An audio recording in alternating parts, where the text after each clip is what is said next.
But no building tells the story of life on the French frontier of Texas better than our next stop, the Landmark Inn State Historic Site.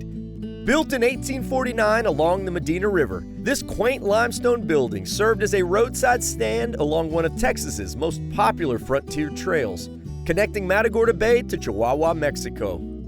If people came back from the past, they would consider this to be the Walmart of its day. Okay, so that means like general dry goods. Yes, and products out of the mill.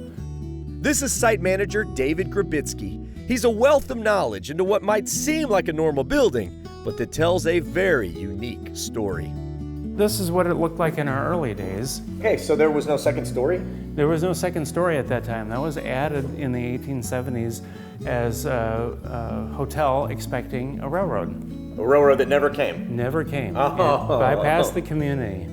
A blessing in disguise, really, as it's likely the reason the Landmark Inn is still standing.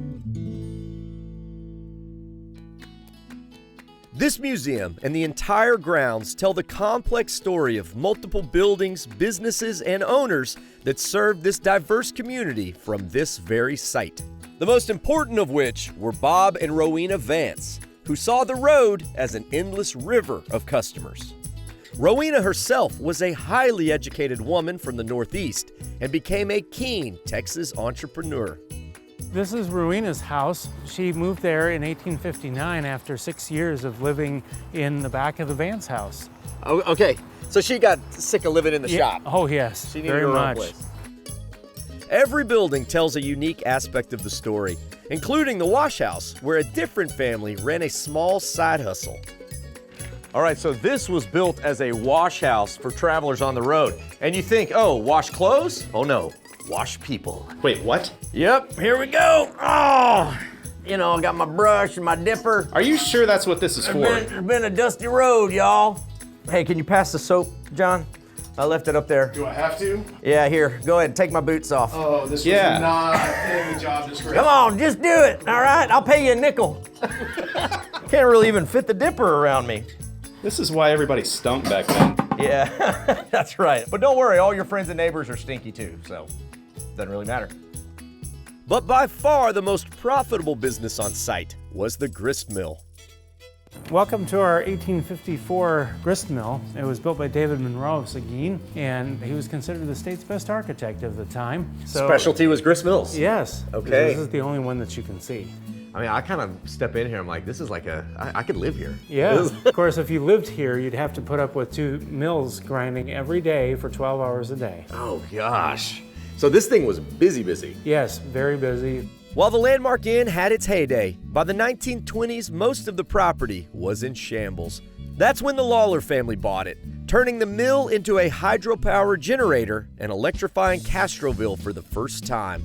They also began to uncover the site's historical significance and started the never-ending work of preserving it, eventually donating it to Texas in 1974. Preserving a place like this takes an enormous amount of work. Yes, we're constantly doing new improvements all the time. If things wear out, we learn something new about the past. History always changes. Isn't that strange? Yeah. Isn't that strange? It just depends on the questions we ask of it. Yeah, no, that's a very good point. Yeah.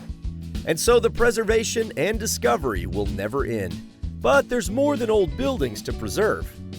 Yeah. Preservation not only of the built environment, but of the spoken environment too. The languages are very important to the environment. Is the Alsatian language still pretty healthy in Castroville? Or? Well, I wish I could say it were so, but it's no longer spoken on the streets much like it was about 40 years ago. Okay.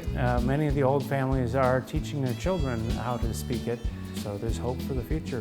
Come on, kids, learn the language. I mean, I won't, but I don't live here. That's up to y'all. Learn the language, carry on the traditions. Yeah.